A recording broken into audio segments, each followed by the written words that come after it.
All right, let's get started. In a previous video, I showed you how to use your watercolor primaries and secondaries, water them down a little bit to give us a variety of values. And then we also took a look at how we could actually mix them all together to get some nice darks, which is basically a gray or right down to the very darkest of darks. So for example, on this one, we can see that the neutral row here starts off very dark. This one, I did it with mixing different combinations of complementary colors. So you can do it either way, but the bottom line is you're always going to be mixing 3 colors to get your blacks and your grays. The difference also between these two is that this one was using a quinacridone red with the blocks yellow and the primary blue, and this one was using the quinacridone magenta. These are the paints that I was using, and we're going to continue this little exercise, except we're going to take now these colors and we'll make an image. We'll build a little image with these values. All right. And the one that I'm going to choose is going to be something that I've already started here. So I have the same idea, the value range, and then the primary colors on one side, the secondary colors on the other. And what I want to do is make a monochromatic painting, something that basically shows us what one of the color harmonies actually is. The monochromatic harmony is pretty much the simplest because it involves only one color. And if I picked any one of these colors, I could then use my grays to give more contrast to the painting. For example, if I picked yellow, we can see how we don't get a very good value range with the yellow. So therefore, we would have to pick some of the grays in order to darken the yellow so that we could get that contrast in our painting. So let's get started. Let me start with actually the hardest one, which is the yellow. And let's see if we can make a little tree shape out of some yellow paint. But it is going to be a monochromatic painting, so therefore I can only use yellow, but I will need to mix a black of sort to be able to get the value. So here we have the blue. It's this primary blue, very beautiful. It's basically a phthalo blue-green shade. I'm going to take a couple of brushes here so that I don't wet my brush every time. Here is the magenta. This is the quin red, so the magenta was here, and the magenta was mixed with a little bit of blue so that we got a violet. So that's great, very pretty. And I'll put some color here because I don't want to just lose all that great color here. And now I'll pick some yellow and we'll see if we can get somewhat of a darker color. I'm getting more blue in here. This is like blue, and yeah, it's coming, eh? A little bit more blue. All right, so this is going to be the gray, approximately this gray here that I will be using. It's pretty neutral right now. Let's take a look at it on the side. Yeah, okay. So 3 colors. It was the magenta, primary blue, and blocks yellow. So what I want to do now is make a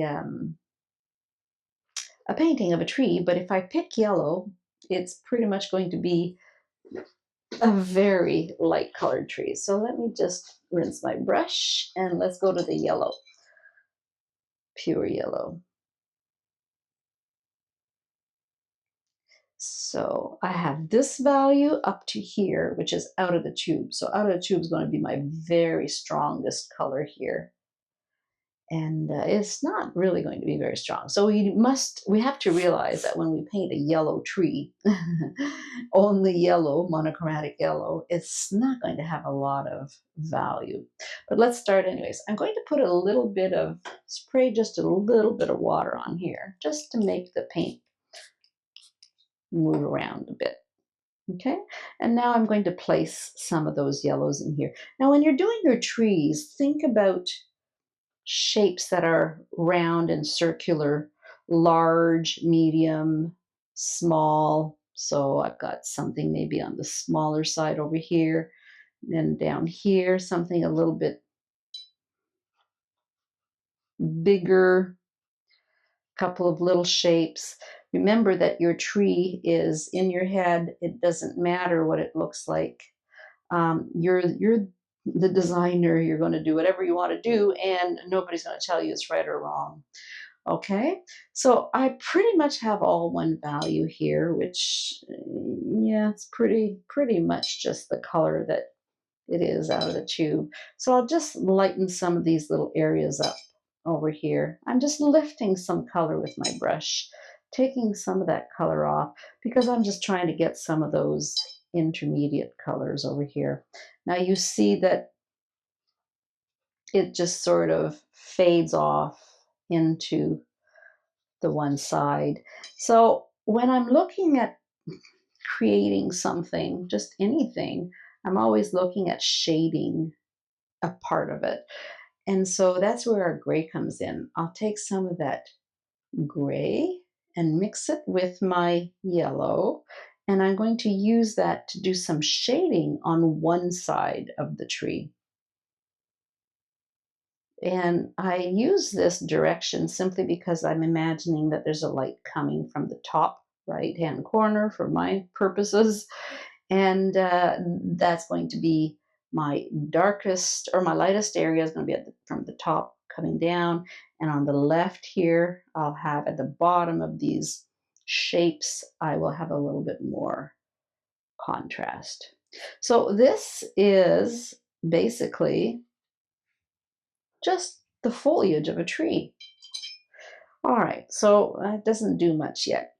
And please note that it doesn't have to be a perfect tree. We are really just making it up, and whatever you do on paper is whatever you do. And if you don't like it, you make another one. You don't try to change it too much. So the next thing I'm going to do is add a little bit more yellow to my mix here.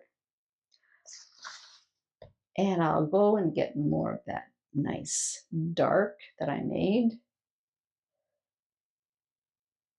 Now it's getting a little bit darker, but it's still got the yellow in it. So this will still be a really good color for being harmonious with the yellow that is here. Okay, so I'm just going to make some shapes that are going to indicate that there's a trunk in here somewhere.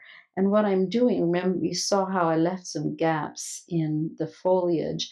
I'm just going to take down a tree trunk going from wherever I can start up here, wherever that is, wherever I had those gaps, and then coming all the way down.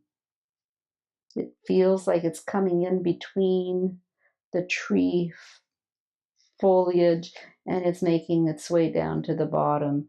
And you notice that my tree does not have to be really straight up and down. You can do whatever you want. And now down here, we're going to have some sort of, I won't say it's a pedestal, but it certainly looks like legs, just like we need legs to stand.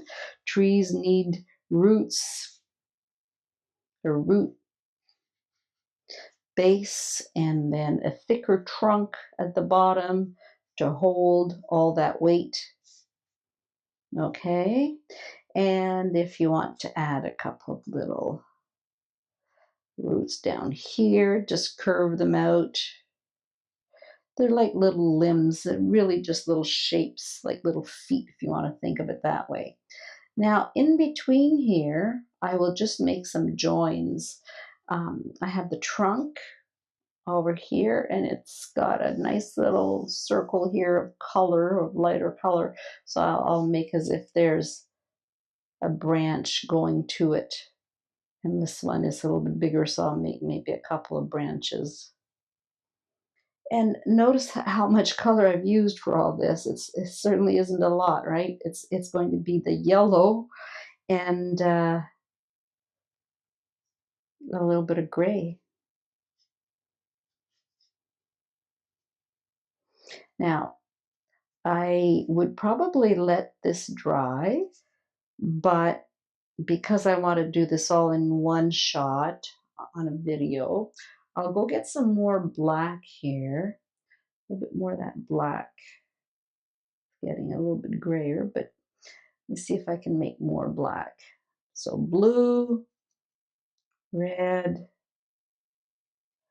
and a bit of yellow if I need it. Right now it's looking pretty good because I had yellow on my brush most likely. There. These are all colors from only these three, so I'm safe in trying different ones. What I'm doing is every time I have something that's a little bit too green, it tells me I need some red. Okay, if I have too much yellow, then I'll need a little bit of blue, or maybe the red. So now we have a really good black. We can say it's black or gray, depends on how thick it is, but it certainly looks like a very good neutral. So in order to create that contrast that I'm talking about when we are talking about shapes, and talking about a direction, a light direction, I'm just dropping. This is still wet. That tree trunk is still pretty wet. It might not be so wet down here, but we'll see. I'm just dropping that dark on the left-hand side. And here I was quite right. It's pretty dry here. It's starting to, we're going to see how it will change the way that it's going to look. It's going to have maybe a couple of little cauliflowers in there, but it doesn't really matter. Now this looks kind of weird. So I'm going to continue that up here. And I'm going to pretend as if it continues up here so that I have something going like this and something going like this. Okay, and at this point, if I want to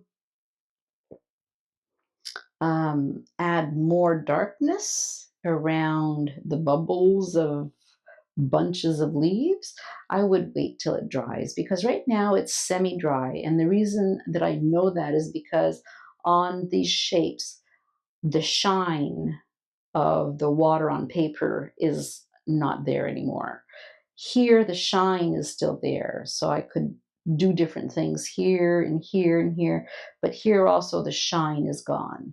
So I would typically at this point just dry it, blow dry it, or wait until the paper is dry enough for me to go back into the painting. This down here feels reasonably dry to me, so I will add a couple of little lines here just to give it a little bit of shape here.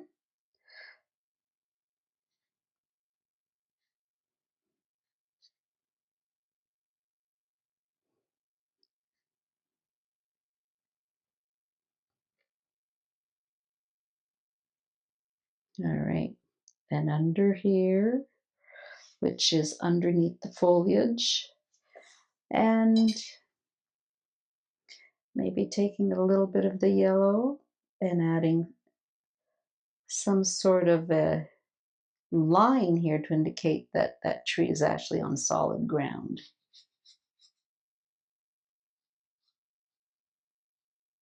Okay, let's just leave that one alone. Now I'll pick another color. Maybe the blue. The blue is actually going to be easier because the value of the blue is so much darker. So if I want to make a painting that's all blue, again, monochromatic, I will have to make sure that I have some good values here ready for me to use. Because if I go too heavy on the pigment, it'll be very dark very quickly. So, and I want to start light as opposed to starting with dark. So I had these little sheets that we taught. Actually, you received these little sheets at the course that you would have attended with me just recently. And so let's just do this here. A couple of these little shapes, and I'm not even copying exactly what I see. I'm really just kind of making it up. There's a higher shape, a couple little shapes over here.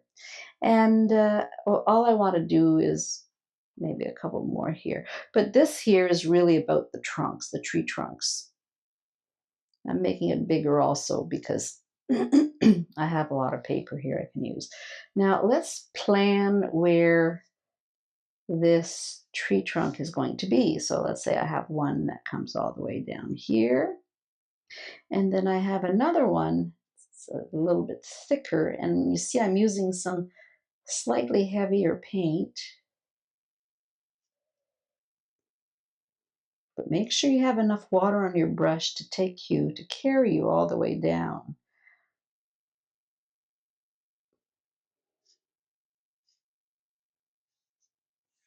And I'm going to cheat from here, and I'm going to add another little twig here. And over here we have a couple of twigs.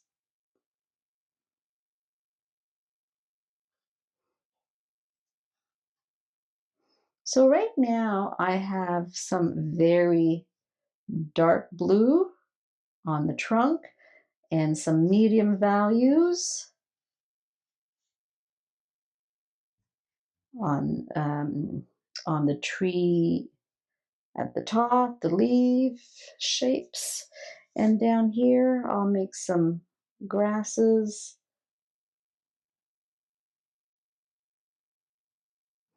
Again, just to give it something to stabilize on. It's a little skinny in the middle here. There we go. You can add some more branches as you feel. And now what I'm going to do, instead of taking more blue, because it's kind of like my light, my medium to darkest blue, now I want a gray. So let's grab some of that gray color that we had before, or maybe make a little bit more. Let's make more with the blue and the red. This is about mixing your paint on the palette. You can also, once you have your black established, you can also glaze on top of a color. Right now, we're just mingling wet on wet pretty much. So now that I have something pretty dark here, a bit more red to get it blacker, let's take a look at this black. It's this kind of a bluey color still. I can put a bit more red in it, a bit more yellow. Should gray it down a bit. That looks pretty good. So now at this point, I'm just going to use this really dark color all the way down here.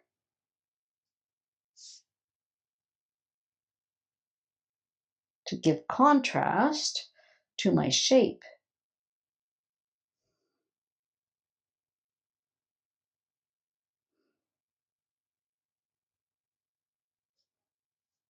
And maybe a couple little shapes here.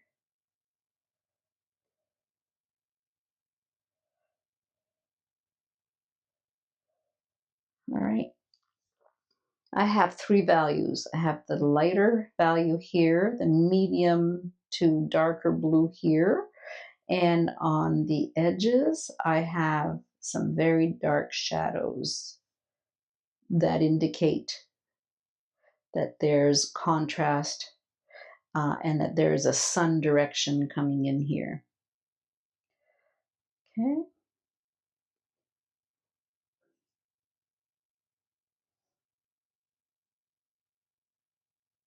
If you want to have fun with it, just keep making some little branches till you feel like, yeah, okay, I'm done. I've got as many as I want.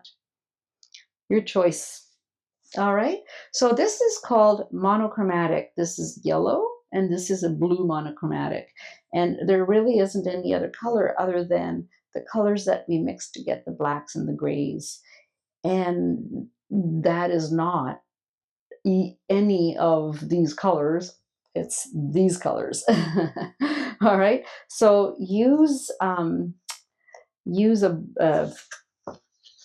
pad like this if you'd like. It's quite useful. The Biohong. It's bound. It doesn't move even when it's wet. It doesn't bubble too much. It's great for little exercise like this. Block off your shapes, and when you're done, just pull off your tape. And you've got two little shapes that were created from the colors up here, the blue and the yellow. All right, give it a shot. Thanks for watching.